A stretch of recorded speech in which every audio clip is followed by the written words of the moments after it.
नाज़रीन हींअर असां STP जो सिंध जो सदर साईं गुलज़ार अहमद सूमरो असांजा मौजूदु आहे ऐं अॼु साईं वारनि जो हिते प्रोग्राम आहे, कन्वेंशन आहे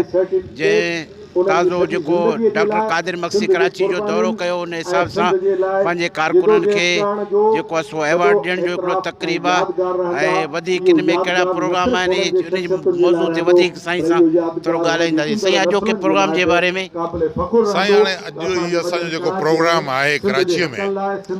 ही सचल ॻोठ आहे ऐं हिन पंहिंजो सचल ॻोठ जो ही ग्राउंड आहे। हिन ग्राउंड ते जेको अॼु असीं पंहिंजो प्रोग्राम करे रहिया आहियूं हीअ असुल में असां पंहिंजो सिंध ख़िलाफ़ पंहिंजो साज़िश जेका पंहिंजो MQM जे पारां माना पंहिंजो सटी वई आहे त कराचीअ खे माना सिंध खां अलॻि करण जे लाइ त जेका क़ौमी असेंबलीअ में हिकिड़ो माना पंहिंजो आइनी बिल जेको आहे उहो पंहिंजो जमा करायो वियो ऐं उन सां पाकिस्तान जी तहरीक इंसाफ़ जंहिंजी माना पंहिंजो सरकार आहे हींअर उहा माना पंहिंजो सरकार हुननि सां उन फिल्म में गॾिजी करे ऐं उनखे माना पंहिंजो स्टैंडिंग कमेटी ॾांहुं आणियो वियो आहे ऐं उन बिल जे ख़िलाफ़ ऐं माना पंहिंजो सिंध जी तक़सीम जे ख़िलाफ़ कराचीअ खे पंहिंजो सिंध खां माना अलॻि करण जे मनसूबाबंदी ऐं साज़िश जे ख़िलाफ़ STP जे पारां पंहिंजो 28 अक्टूबर खां वठी 3 नवंबर ताईं पूरा पंहिंजो 9 ॾींहं त कराचीअ जी कुंड में माना पंहिंजो घिटीअ में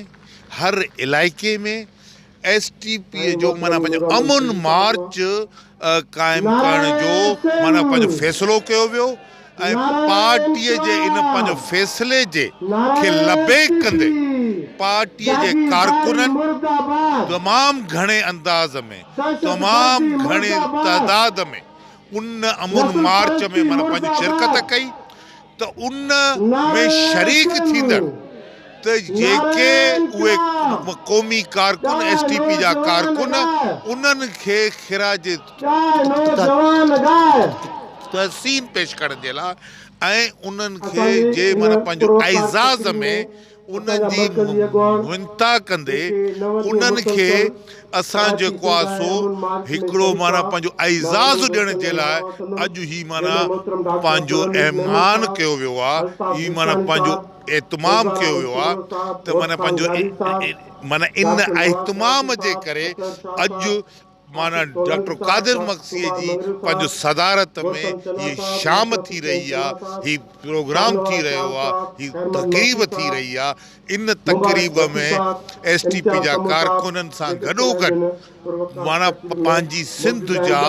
इंतिहाई भलोड़ क़िस्म जा दानिश्वर पंहिंजो शाइर ऐं लेखक माना पंहिंजो अदीब पंहिंजो दानिश्वर उन खां पोइ मुख़्तलिफ़ रागी ऐं सिंध जा कलाम चवंदड़ क़ौमी गीत चवंदड़ उहे समूरा अॼु इन प्रोग्राम में अची गॾु थिया आहिनि। असुल में असीं हिन प्रोग्राम जे वसीले पंहिंजे क़ौमी कारकुननि STP जे कारकुननि ऐं सिंध जे माना पंहिंजो अवाम खे ही पैगाम ॾियणु घुरूं था त बाबा पंहिंजो सिंध लाइ STP कल्ह बि पंहिंजो सरगर्मी अमल हुई, अॼु बि माना सरगर्मी माना पंहिंजो अमल आहे ऐं सुभाणे बि पंहिंजो सिंध ख़िलाफ़ माना पंहिंजो थींदड़ पंहिंजो समूरनि पंहिंजो साज़िशुनि पंहिंजो समेत पंहिंजो सिंध जे माना पंहिंजो माना मुकमिल माना पंहिंजो आजिपे ऐं सिंधी माण्हुनि जे माना पंहिंजो इज़त ऐं ख़ुशहाली ऐं ख़ासि तौर ते पंहिंजो सिंध जी वहदत जे ख़िलाफ़ कॾहिं बि को अहिड़ो माना पंहिंजो साज़िश घड़ी वई त माना पंहिंजो STP पंहिंजो उहो कलीदी ऐं इंतिहाई माना पंहिंजो ज़िमेदाराना क़िस्म जो क़ौमी क़िदा था कनि। महिरबानी।